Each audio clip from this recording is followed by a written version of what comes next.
Buenos días a todos y a todas las personas que hoy nos reunimos aquí en este seminario para hablar de una cuestión de vital importancia para la sociedad como es el COVID persistente. Muchas gracias, Francisco, por tu presentación. Y yo en primer lugar quiero agradecer igualmente al director de nuestro laboratorio observatorio de Huelva, a don Carlos Ruiz Frutos, que haya contado conmigo para hacer la inauguración de esta jornada. Como Francisco ha dicho, mi nombre es María de Arcas y desempeño la jefatura de Servicios de Fomento y Cultura Preventiva del Instituto Andaluz de Prevención de Riesgos Laborales. Yo tampoco voy a hablar desde el punto de vista científico porque entiendo que aquí hay muchos expertos en la materia y es a quien les corresponde a lo largo de sus ponencias ahora a hablar en este seminario. Me voy a dedicar un poco a presentar el Instituto Andaluz de Prevención de Riesgos Laborales antes de dar por inaugurado este seminario, ¿vale? Porque para los que no nos conozcáis, nosotros somos la agencia administrativa de la Junta de Andalucía encargada del fomento de la cultura preventiva y de las mejoras de las condiciones de trabajo de la población andaluza. El Instituto Andaluz de Prevención de Riesgos Laborales nacimos en 2006, ¿vale? Fruto del espíritu del diálogo entre la Junta de Andalucía y los agentes sociales y económicos para intentar diseñar desde un punto de vista consensuado las soluciones que fueran las mejores soluciones o las más avanzadas en materia de prevención para las empresas andaluzas.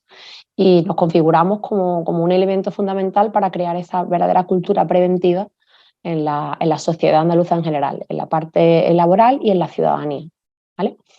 Con el objetivo primordial de conseguir que todos los lugares de trabajo sean saludables y que lo que es el concepto de cultura preventiva forme parte de la política de todas las empresas y de todas las personas trabajadoras, el Instituto se basa en 3 ejes estratégicos.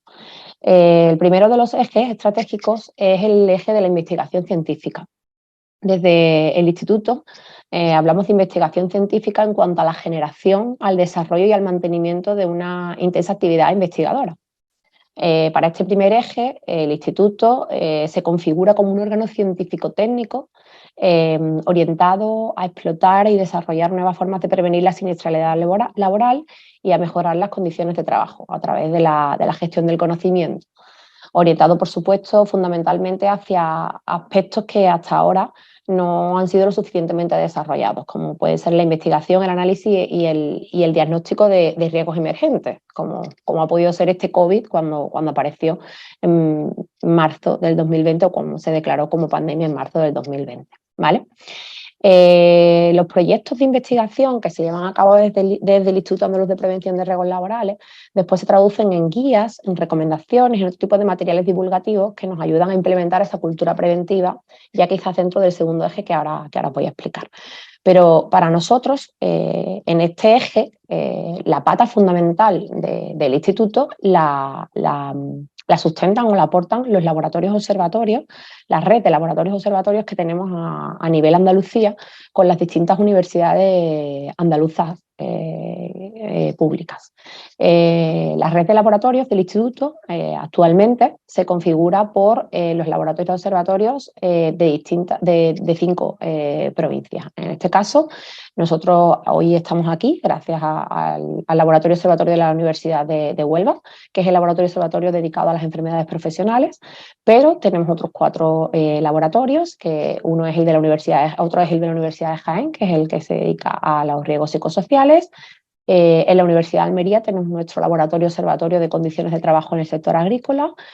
Con la Universidad de Málaga tenemos el laboratorio observatorio en materia de gestión preventiva en las pequeñas y medianas empresas de Andalucía. Y por último, con la Universidad de Sevilla tenemos el laboratorio observatorio para la investigación desde la perspectiva de género. Si alguien tiene interés en alguna de estas materias, podéis encontrarnos en nuestra página web del instituto. Yo, si queréis, ahora lo dejo puesto en el diálogo de ahora del seminario, ¿vale? Es iaprl.es, ¿vale? Y os dejaré el resto de nuestras redes sociales y aquí vais a poder encontrar toda la información actualizada por cada uno de estos laboratorios. Como os decía, el instituto, además de este primer eje de investigación, nuestro segundo eje fundamental y primordial es el de transferencia del conocimiento. El objetivo de nuestra agencia es difundir de forma eficiente el conocimiento científico-técnico que hemos adquirido a través de la investigación, es decir, a través del primer eje. y la transferencia se hace al ámbito empresarial andaluz para que éste pues pueda beneficiarse de esos conocimientos, pueda aplicarlo de forma práctica y pueda convertirlo en fuente de riqueza, de bienestar y de desarrollo social, ¿vale? La pandemia ocasionada por la enfermedad del COVID-19 dio lugar, obviamente, y en ella yo creo que todavía seguimos inmersos, a una crisis sanitaria que, si bien no tuvo su origen en el ámbito laboral, ha tenido un fuerte impacto sobre el mismo. Como ya ha adelantado Francisco, ha habido muchas personas que han perdido su trabajo y que les va a resultar muy difícil volver quizás a montarse en el carro del mercado laboral. Hemos tenido todos que adoptar medidas de carácter urgente dirigidas a contener la enfermedad y a proteger la salud de la población en un momento inicial de toda esta pandemia, aunque continúan esas medidas, ¿no? Pero inicialmente, de forma urgente, lo primordial era detener la enfermedad y proteger la salud de la población. Esto generó una necesidad de garantizar la prevención y la protección frente al coronavirus y convirtió a la prevención de riesgos laborales en los centros de trabajo en uno de los principales focos de atención, por la importancia que jugaba esa prevención de riesgos laborales a medio y a largo plazo para crear un entorno de trabajo seguro, productivo además y sostenible. Nosotros entonces en el IAPRL durante el 2020, pasado el primer periodo de la pandemia, nos pusimos a trabajar para desarrollar unas encuestas para conocer de manera más precisa el impacto de la crisis en la gestión preventiva que se llevaba a cabo por las empresas andaluzas, a fin de poder disponer desde la administración de datos e información específica sobre todo lo que había ocurrido, cómo habíamos funcionado en las empresas andaluzas y qué es lo que teníamos que mejorar, ¿vale? Y que además sirviera de base para las políticas públicas que la Junta de Andalucía tuviera que implementar. Teníamos la necesidad de conocer qué es lo que había ocurrido, la necesidad de aprender de lo que había ocurrido y de corregir errores que a lo mejor puede ser que nos permitan anticiparnos a problemas que puedan venir en un futuro y que ahora los vemos como algo previsible, pero que antes no teníamos conocimiento.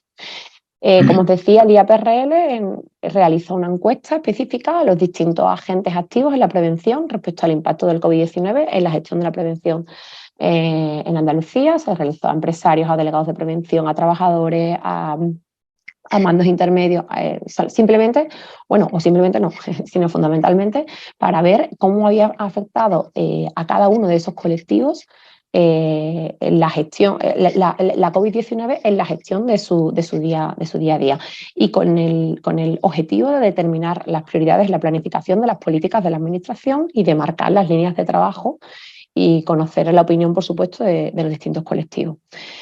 Es cierto que a día de hoy, ya como también ha adelantado Francisco Márquez, ya no hablamos tanto de lo que es el COVID, la enfermedad o el contagio por COVID, que no podemos dejarlo de lado, por supuesto, porque parece que ya avanzamos la octava ola, sino ya hablamos de un COVID persistente o un long COVID, ¿no? Como yo también he estado leyendo ahora durante todo el fin de semana, todo el material que hay, de esas secuelas que está dejando ese contagio por COVID, pasados incluso 3 meses de haber sido contagiado por COVID y de los riesgos que está generando de cara a la vuelta al trabajo, a si se puede o no volver a realizar el trabajo de la misma forma que antes se realizaba. Bueno, pues el Instituto sigue estudiando con la base de estas encuestas, como os digo, y de los datos que conseguimos en ese momento, para ver cómo podemos adaptar esos centros de trabajo y que sigan siendo seguros para las personas que a día de hoy pues, no pueden enfrentarse a su jornada normal o diaria como lo hacía antes de haberse contagiado por esta enfermedad. Nosotros, además, desde este eje, y por eso estamos aquí, desde el eje de la transferencia del conocimiento, realizamos jornadas, realizamos encuentros de contenido técnico en materia de prevención de riesgos laborales y de cultura preventiva. Y además, y desde un tercer eje, porque no para que no todo debe de quedar en el ámbito, digamos, empresarial, en el ámbito laboral, sino que el instituto tiene un tercer eje desde el que realiza una tarea súper importante de sensibilización en materia de promoción de la cultura preventiva a toda la ciudadanía andaluza. Nos referimos con este eje o con esta tarea de sensibilización a la realización de tareas de sensibilización en materia de promoción de la cultura preventiva de la población activa y de toda la ciudadanía andaluza en general. Y lo hacemos como motor de cambio para tener una Andalucía con más bienestar y con una salud en el entorno laboral que pueda superar a lo que nos antecedía. Y bueno, y yo os dejo en el diálogo ahora, si queréis, los datos, nuestras redes sociales, nuestra web. Yo os animo a que entréis en ellas, vais a encontrar una información muy, muy importante, además de todo el material divulgativo que yo decía antes que tenemos elaborados. Podéis acceder a todas las guías que tenemos publicadas desde el Instituto Andaluz de Prevención de Riesgos Laborales. Vais a ver además que estamos organizando para noviembre el cuarto encuentro de cultura preventiva en Sevilla, será los días 22 y 23 de noviembre. Y podéis inscribiros, tenemos una aplicación, una app, ¿vale? En la página web podéis verlo. Y bueno, y sin más, de nuevo agradezco a Carlos Ruiz Fruto la oportunidad que me ha dado de inaugurar este seminario. Y, y bueno, cedo la palabra de nuevo a Francisco Márquez para que dé comienzo a la misma. Muchísimas gracias a todos.